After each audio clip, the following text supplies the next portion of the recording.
L'univers n'est pas un simple espace vide. C'est une immense machine cosmique, majestueuse, structurée pour diffuser la puissance, la richesse et l'abondance pure.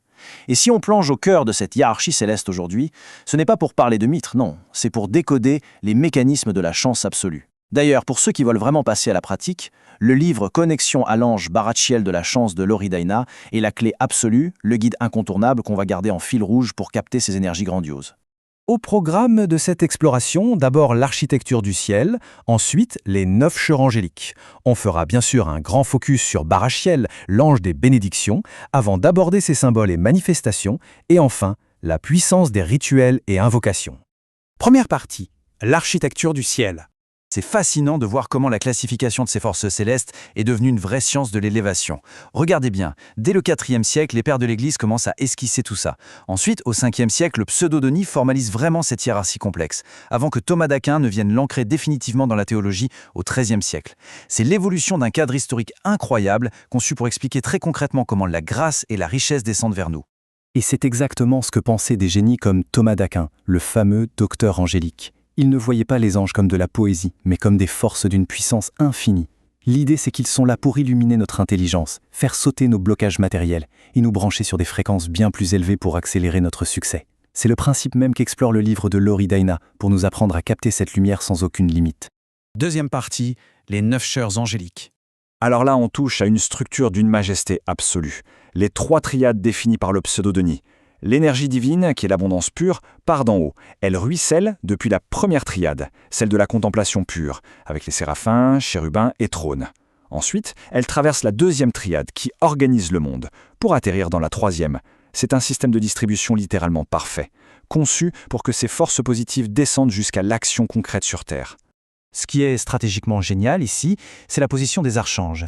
Ils sont tout en bas, dans cette troisième triade, ce qui fait d'eux les exécutants directs de la volonté divine. En fait, ils sont en contact immédiat avec le monde humain. Ce sont nos vecteurs principaux pour matérialiser la richesse, la providence et la lumière au quotidien. Troisième partie, Barachiel, l'ange des bénédictions. Et c'est là qu'entre en scène la star de l'abondance. Le nom Barachiel vient de l'hébreu et signifie bénédiction de Dieu. C'est un point linguistique super puissant, parce que c'est la racine du fameux mot baraka. Dans ces traditions ancestrales, avoir la baraka, recevoir la bénédiction divine, ou avoir une chance insolente, c'est exactement la même chose. C'est cette énergie vibrante que le livre Connexion à l'ange Barachiel de la chance de Lori Daina nous apprend à maîtriser pour transformer n'importe quelle situation. Et accrochez-vous bien pour ce chiffre, 496 000. D'après le 3e livre d'Enoch, c'est le nombre majestueux d'anges serviteurs sous les ordres de Barachiel. On parle d'une légion céleste de près d'un demi-million d'entités. Une logistique colossale entièrement dédiée à déverser le succès et les bénédictions sur le monde matériel. C'est juste vertigineux. Il y a quand même un détail historique capital au niveau de la vibration, l'orthographe. D'un côté, on a Barachiel, avec un A au milieu. C'est l'entité alignée avec Jupiter, l'expansion, la lumière et la bienveillance pure. De l'autre, dans certains vieux grimoires, on trouve Barchiel, sans le A, qui est lié à Mars et à une énergie beaucoup plus martiale et tranchante. Pour attirer la chance et l'abondance, c'est bien l'énergie jupitérienne de Barachiel, le porteur de lumière, qu'on cherche à invoquer avec une précision millimétrée. Et ce n'est pas qu'une abstraction spirituelle, c'est du très concret. L'angélologie voit Barachiel comme un accélérateur de résultats tangibles. On parle d'attirer la chance financière, de bénir des maisons, d'effacer les dettes, de ramener l'harmonie en famille, ou même de forcer le retour d'objets volés. C'est la majesté céleste au service direct de notre réussite matérielle, un vrai levier d'action que Lori Daina détaille brillamment dans son ouvrage. Quatrième partie, symboles et manifestations.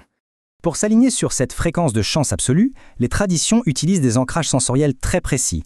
Le jeudi, qui est le jour de Jupiter, les couleurs de la royauté spirituelle comme le violet ou le mauve, l'améthyste, ou encore des parfums comme le géranium et le citron, sans oublier le puissant psaume 22, ce sont de véritables diapasons énergétiques pour maximiser l'attraction de la prospérité. Et visuellement, dans l'art byzantin, on le représente souvent avec une corbeille de pain ou une rose blanche. C'est une image magnifique de sa double promesse. Le pain, c'est l'opulence matérielle, ce dont on a besoin pour vivre dans l'abondance au quotidien. La rose blanche, c'est la pureté et la fertilité spirituelle. C'est vraiment la fusion parfaite de la richesse concrète et de l'élévation absolue. D'ailleurs, ceux qui pratiquent cette connexion font état de signes physiques très clairs. Sentir d'un coup une odeur de rose dans une pièce fermée, trouver des plumes blanches ou roses de façon inattendue, ou ressentir une immense bouffée de joie et de chaleur douce. Ce sont des confirmations vibratoires directes, la preuve magnifique que cette énergie protectrice est active autour de nous. Quand cette énergie de chance se déverse, les résultats sont spectaculaires. Les personnes sous la protection de Barachiel voient leur magnétisme exploser, le succès coule de source, créant des personnalités hyper charismatiques. Le seul petit défi avec un tel niveau de réussite, c'est de garder les pieds sur terre. Un bon ancrage spirituel permet tout simplement de porter cette immense couronne d'abondance avec fluidité, élégance et gratitude. 5e et dernière partie, rituel et invocation. Et comment on active tout ça concrètement? L'architecture d'invocation est d'une pureté absolue. Pas besoin de méthodes complexes. Il suffit de s'isoler au calme, d'allumer une bougie rose ou violette pour marquer la présence, d'exprimer une immense gratitude pour ce qu'on a déjà et de formuler son intention avec clarté. C'est cette structure limpide, au cœur du livre « Connexion à l'ange Barachiel de la chance » qui permet d'ouvrir en grand les vannes de l'abondance. Ce qu'il faut retenir, c'est que la gratitude est la véritable monnaie énergétique de ce système.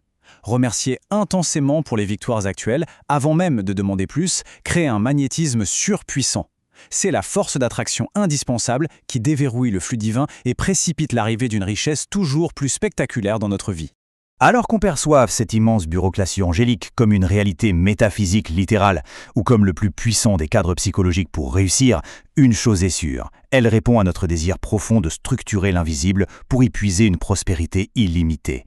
Cette architecture de la chance est à notre portée, il ne tient qu'à nous de l'activer et de nous élever vers notre succès le plus total.